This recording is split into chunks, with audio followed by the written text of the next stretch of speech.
Hello Blazers, welcome to episode 37 of UAB Green and Told. Original air date, Monday, January 18th, 2021. Green and Told gives us the opportunity to share stories from members of the UAB community. I'm Greg Berry, Assistant Director in the UAB Office of Alumni Affairs. On this episode, we are joined by Dr. Corey Wiggins, Executive Director of the Mississippi Conference NAACP. As Corey will share, he grew up in rural Mississippi, surrounded by a strong support system. Part of what I do, even our work today, is driven by the fact that people poured in me to have an impact much bigger than me. For Corey, his journey to a pair of UAB degrees came after a stop in Washington, D.C., and as he'll explain, his experience there helped reshape his career path. I ended up doing a 3 to 4 month fellowship in D.C. through the Kaiser Family Foundation, where I worked on Capitol Hill as a health policy fellow in the U.S. Senate. Plus, as someone who deals with public policy, he'll talk about how UAB fits into what he's doing now. My time at UAB just helped me to be more and develop more concretely in this idea of being open to the possibilities.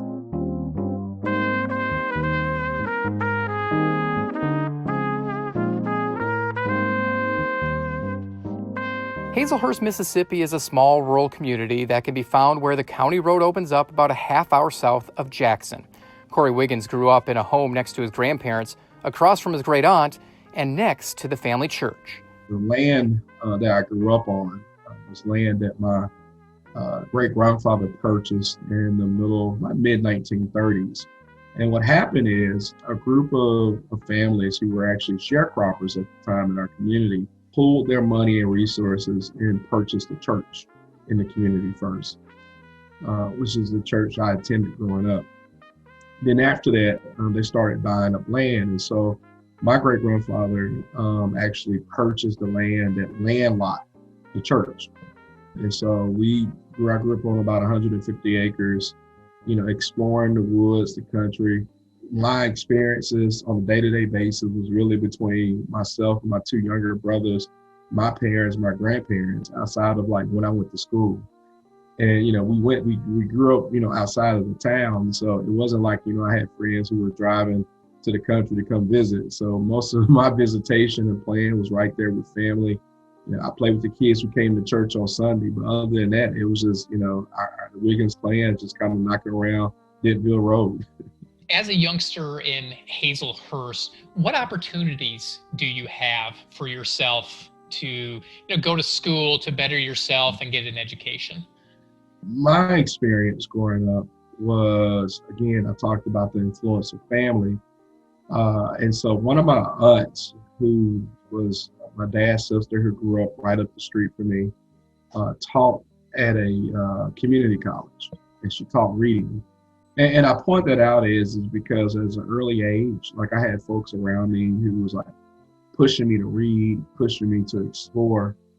And so that question about like what opportunities were available and there growing up, I mean, things were just open. And I say they were open because I always sort of felt and was told that, you can have any experience in the world or learn anything in the world by reading. And so as a kid growing up, I read a lot of books. Like I read a lot. The other side though is growing up in a small town like that is I was on the cusp where when I was in school, there were teachers who taught my dad, who taught me. And I had the opportunity to be taught by some of these teachers who really didn't have any boundary on what you could do and who you are. You just put your head down and do what you need to do and it all work out for you. What were some of the biggest struggles that you encountered growing up as a teen in rural Mississippi, going to high school and selecting a college? I'm gonna be honest, like I always share, and I think a lot of this drives me, is that my experience of growing up, my experience of attending high school and college was a good experience, right? I can't point to one thing and say I struggled with this or struggled with that. Because of that reason, I often sort of tell myself, right, because I had such a blessed life and had family and folks who loved on me, that part of what I do, even our work today, It's driven by the fact of people poured in me to have an impact much bigger than me. You know, I can remember for me, probably about ninth grade, my dad giving me a book of colleges. And this book was basically all the historically black colleges and universities across the country, and said, hey, you know, take a look at this and figure out where you want to go to school at. And so I ended up deciding to go to Alcorn State University, HBCU in Southwest Mississippi. It was a land-grant institution. My dad attended there. Both of my aunts attended there. I had a great uncle that attended there, great grandfather. So it was like a legacy school. The other thing that was interesting, I sort of experienced the best of both worlds. I was a nerd, I was a geek, but I was an athlete too. So coming out of high school, I was recruited. Most of the schools that I had, you know, football scholarships or offers from, I had academic scholarships and offers from as well too. What was it like continuing the legacy of the family going to Alcorn State? It was fun. And I say that because, you know, as a kid growing up, I went out there for football games. I went out there and hung out, you know, go to games, all those kinds of things. One of the things that I experienced that let me know I made the right choice. So I went to Alcorn on a football scholarship. My first year, it was dealing with some injuries, and then I was also taking AP courses at Alcorn, honors courses my freshman year, in balance and trying to play football. And I ended up getting a C in an honors English course. And I remember like feeling distraught because that's not something I made. I didn't make C's. I never made a C in high school. That was my first time kind of experiencing that. And after much like consultation with my parents and talking with them, I decided to stop playing football and focus on academics. And I remember going to the football coach and telling him my decision, and he was supportive of that. Because he was about like, look, like there's things you want to do in your life. I get that. And so I go and talk to the dean of students at the time and just said, look, dean, I wanted to see with the school honor my academic scholarship and if I can switch from an athletic. And if not, you know, I was going to transfer to another school because other schools was going to honor my academic scholarships. And the dean told me, say, no, we don't want to lose you as a student.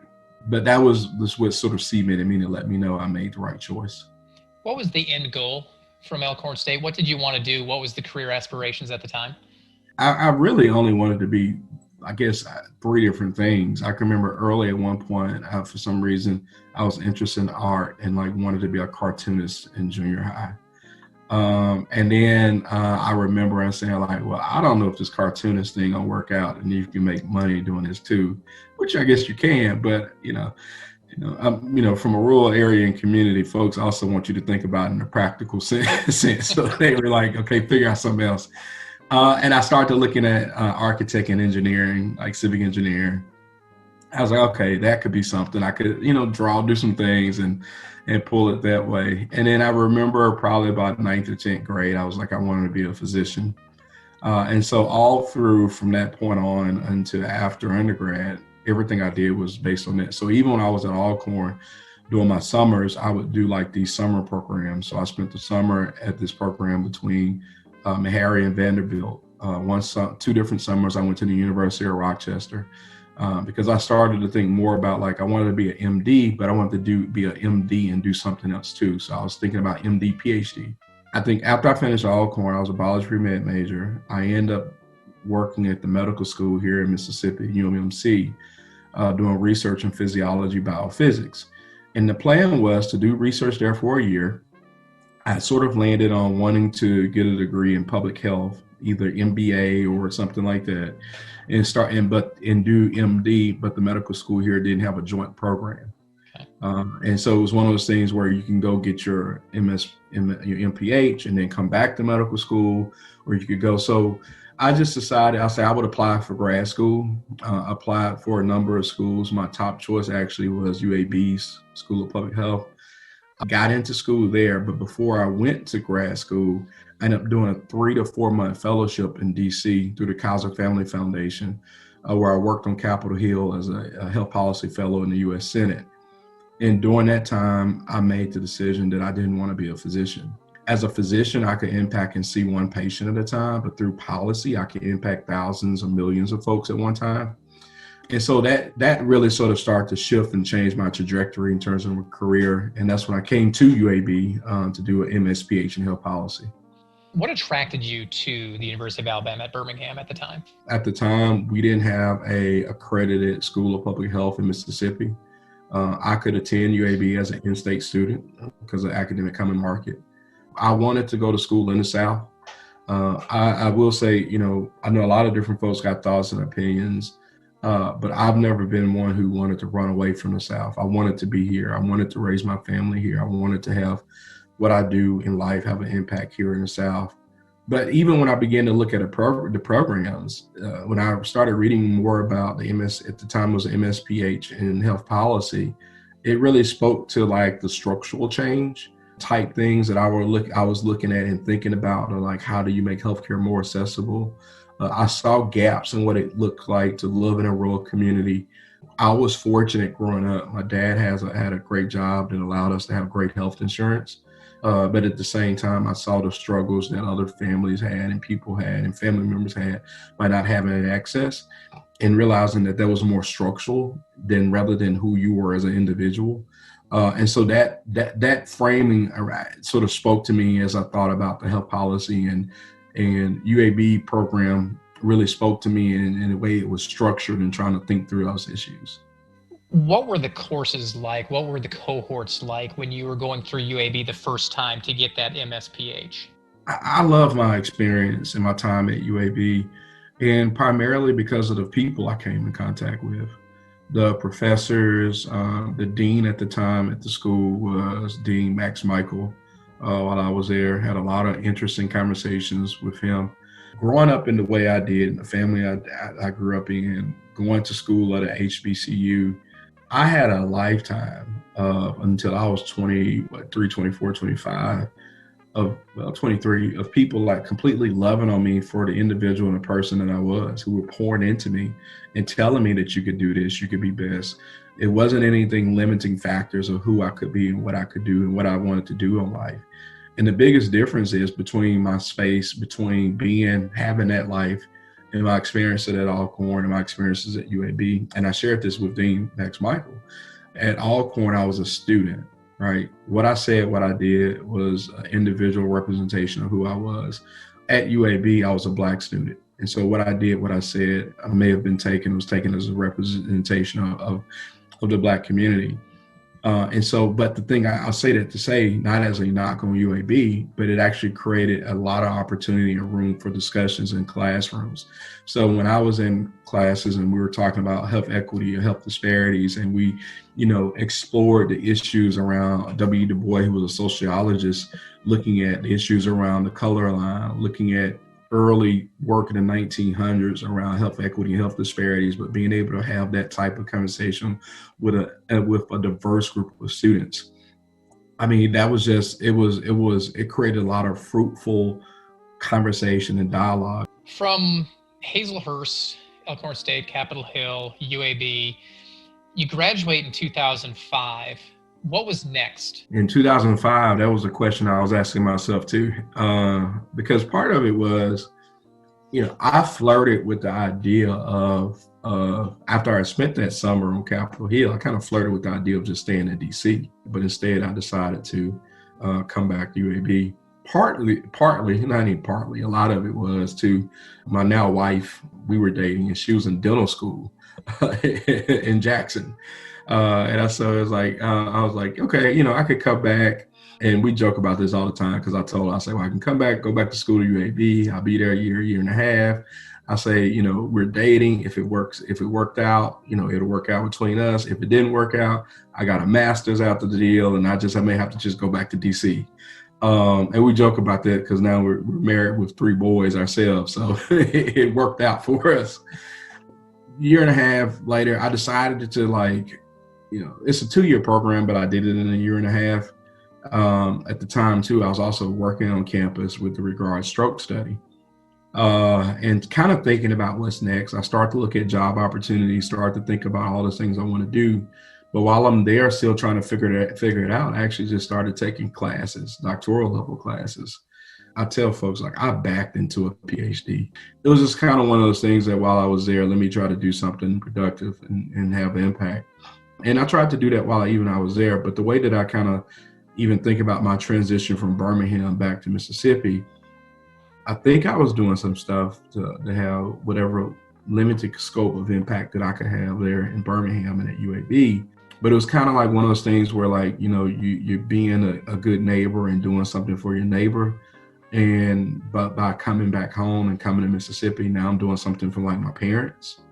And so that's what was part of the transition for me. In addition to my wife and I were expecting our first son. And so that was part of the transition. So I actually transitioned back to Mississippi before I finished the PhD. And so I was living here and finishing up the PhD, got back and forth to Birmingham and Jackson, and actually took a job at that time working in the state legislature. You graduated with a PhD from the School of Education in 2012. At that point, your career was pretty much set. Were you still in the state legislature at that time? Actually, matter of fact, as I was finishing up, I ended up resigning so I could focus and finish up the PhD. At the time, my wife was out practicing at this time. What my motivation for finishing my PhD, like I said, when she was in dental school, she was in her last year of dental school, and we were expecting our first son. And I remember I was sitting at the kitchen table writing and working on my dissertation, and she came into the kitchen table and said, "I'm pregnant." And then I looked, I said, "What?" She's like, "I'm pregnant." And she asked me, like, "What you think?" I said, "I think I need to finish writing this dissertation then." So when I'm finishing at my graduation, we had this picture where my oldest son, and she's holding him at graduation. And then, for my graduation, I'm holding my second son. So we got these kids who were born at these pivotal moments in our educational career as well.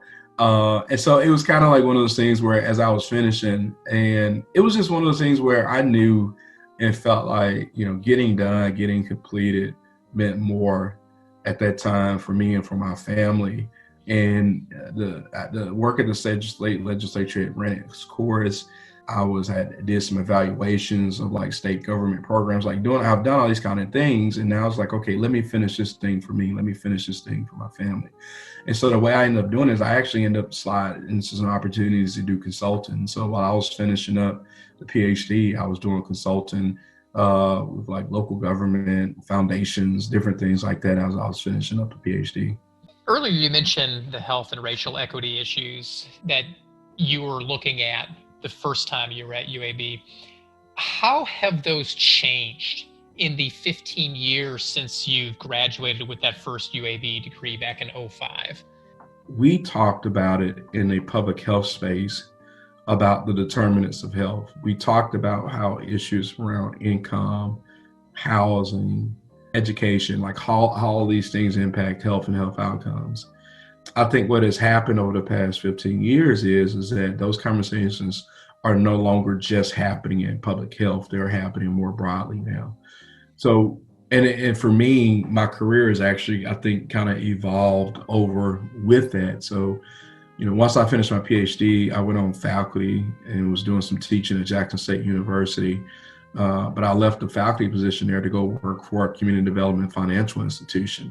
But I point that out because I can remember being in these conversations now where people who were in housing, talking about the public health implications of housing, folks who are now thinking about healthcare access, not just thinking about access in the context of just about access to health insurance, but access about what barriers that exist, like employment and other issues that keep people from accessing the healthcare that they need, or transportation issues. Whereas, we in the public health field and public health space are very privileged because we don't have to put artificial boundaries around what it is to create a healthy community. Whereas folks who might have been in a housing space or did economic justice work, they may have limiting boundaries of that work that they did. And I think now where we're at a point where people are now actively thinking about how do you connect all this stuff to create quality communities for folks to be able to live in and thrive and survive. When did you join the NAACP? So I've been at NAACP now for 3 years, but prior to working and being employed as an executive director there, I was a volunteer for the prior 3 or 4 years where I was a state health chair I kind of got into this role. I say I was voluntold. The now national president and CEO for the NAACP, Derek Johnson, was the state president here in Mississippi. And we had done some work together, just looking at from my time in the state legislature. He gave me one of my first or early consulting sort of jobs with a nonprofit he ran at the time, One Voice. And he was like, "Oh, you in health, so you're gonna be my state health chair." And this was around the time when also when we were looking at like healthcare access, right?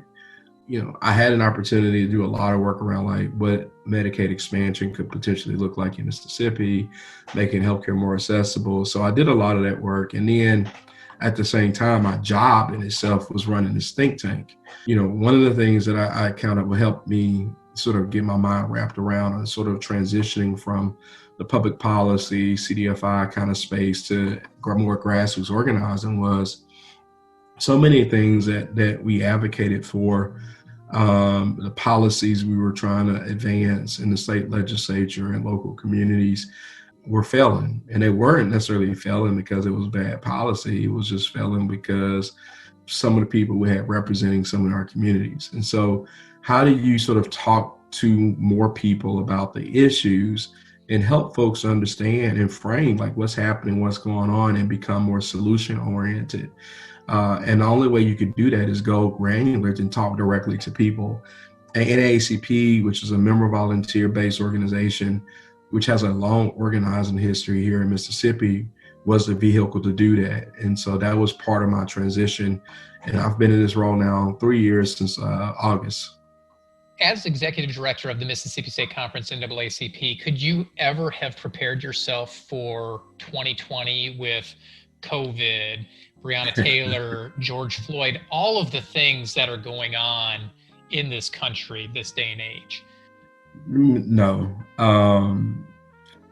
Well, look, even before then, we were fighting in Mississippi. We had a prison crisis going on in this state that continues in this state even before COVID. We were part of a coalition. We had a number of people who were incarcerated that were dying in prisons, deplorable conditions. And we were doing a lot of that work at the beginning of the year, and then had to lean into COVID. Say lean into it is that, when this thing first hit, there was a lot of misinformation out here. There was a lot of questions, not only dealing with the stress of what it is in terms of this in a healthcare sense, but the economic implications of it with businesses and places shutting down. So I can't say that you can never prepare, but the other context is this. Look, the first field secretary for the NAACP in Mississippi was Medgar Evers, who was murdered in his front yard for doing organizing work.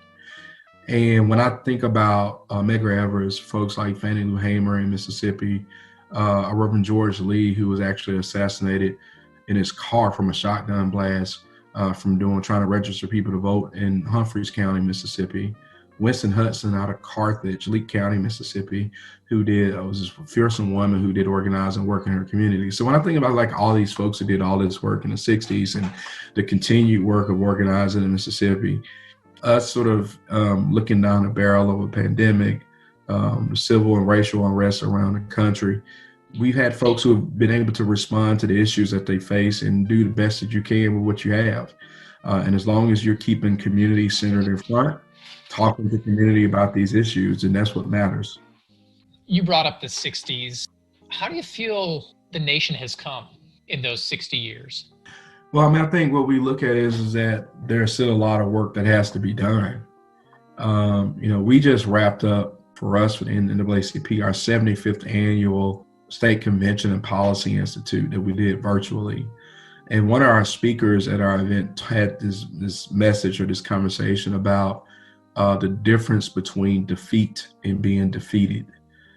I think over the course of time since the 60s, there have been some wins and there have been some losses, but people have not settled in of being defeated because the work has continued. So often people talk about, systems thinking and systems work. And I think you can think about that in the context of this struggle for civil rights, the struggle for racial equity, because it is a struggle. Because if you think about it being systems and institutions, that you're pushing against and fighting against, like these systems and institutions, and some people currently benefit from the way things are structured. And so any change, any advancement is that you're going to always have opposing forces pushing and fighting against them. So it is a constant struggle back and forth for the advancement. And ultimately, I think we got this guide star around liberty and justice. And what you're trying to do is get us sort of, King talked about the moral arc, right? And so we're trying to sort of bend back towards justice, bending toward liberty, where it's available to all Americans, all Mississippians, all Alabamians, and not just for some. So I think that's where we are. I think the work continues. And that's part of, I think, what kind of motivates me and drives me. What can make this nation come together in your mind as a Black man, as a policymaker? I think that's a couple things. But one thing I think that's sort of been on my mind a little bit more than others is to take time and have a real conversation. And the reason I say that is that, if you think about academic and collegial environments, the ability to sit back and discuss and debate and talk and do all these other things, even with colleagues that you may disagree with, but you actually are creating the space and opportunity for dialogue. I think we've gotten so far away from that. And I think when we do decide to have conversations, we talk at each other, not with each other. And then we sprinkle in, a lot of cases, misinformation about what it is that we're talking about. And so I think being able to take, sort of credible, reliable sort of data, research, information, to have conversations about the issues, that's what matters most. I mean, at the end of the day, I think whether you Black, white, or brown, you want to be able to provide and support your family. You want to be able to know that when you go to work and put in a day's work, you get a fair day's pay. You want to be able to enjoy all of the country's liberties and ensure that even when you have experiences in this country, that you'll be treated fairly and with dignity. And we know just as a country, we're not doing that. And so until we can be honest about, like, there are some things that we really have to do, that we have to shift and change around this country to make opportunity more available to everybody, we'll continue to struggle. But I think one way of overcoming it is creating spaces and opportunities for conversation. Would you be in the position you are today without your experience at UAB? I don't think I would. And the reason is because UAB helped me be open to possibilities. I never felt constrained in a classroom saying that I have to learn this, like I have to be an expert in diabetes or expert in obesity. It was okay that I wanted to look at issues around violence and youth violence. It was okay that I wanted to look at issues around incarceration and disparities in incarceration. My time at UAB just helped me to be more and develop more concretely in this idea of being open to the possibilities. And who knows what that may be. But I think if we limit ourselves, we limit the opportunity that we have to have impact. And don't put ourselves in a box. Don't put us in a barrier and say, hey, I got to do this. I want to do this. I'm on public health and I have to be in this public health position. No, public health is everywhere. It is anything and everything you want it to be. The same way I tell folks that people who are interested in doing work around racial equity, it can be anything and everything you want to be. You don't have to work at the NAACP to do work around racial equity. You don't have to work at the Urban League. Like, you could work at a UAB. You could work at you could be anywhere. And this work around, the social justice work, I always tell folks, is like a buffet. You take as much as you want, as little as you want. It's enough for everybody. It's not a competition. Get your piece of it and go to work with it. So this is kind of how I think about it. UAB really sort of kind of helped me be open to the possibilities. And then, look, the people I met there, the students that colleagues and friends I still keep in touch with today in my time there. And so it just really created an atmosphere for excellence, I think, during my time there.